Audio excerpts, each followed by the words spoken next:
সহজ পদ্ধতিতে টেন্স শিখুন। Structure: present perfect, subject plus have has plus ভি3 প্লাস অবজেক্ট প্লাস এক্সটেনশন। যেমন, আমি তরকারি দিয়ে ভাত খেয়েছি। I have eaten rice with curry. আমি কি ভাত খেয়েছি? Have I eaten rice? তুমি ভাত খেয়েছো? You have eaten rice. তুমি ভাত খাওনি? You haven't eaten rice. তুমি কি ভাত খেয়েছো? Have you eaten rice? তুমি কি ভাত খাওনি?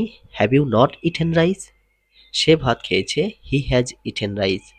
সে কি ভাত খেয়েছে? Has he eaten rice? সে কি ভাত খায়নি? Has he not eaten rice? Past perfect, subject plus had plus ভি3 প্লাস অবজেক্ট প্লাস এক্সটেনশন। যেমন, আমি ভাত খেয়েছিলাম। I had eaten rice. আমি কি ভাত খেয়েছিলাম? Had I eaten rice? তুমি ভাত খেয়েছিলে। You had eaten rice. তুমি কি ভাত খেয়েছিলে? Had you eaten rice? সে ভাত খেয়েছিল। He had eaten rice. সে কি ভাত খেয়েছিল? Had he eaten rice? Doctor আসার আগেই রোগীটি মারা গেল। The patient had died before the doctor came. Thanks for watching my video. আসসালামু আলাইকুম।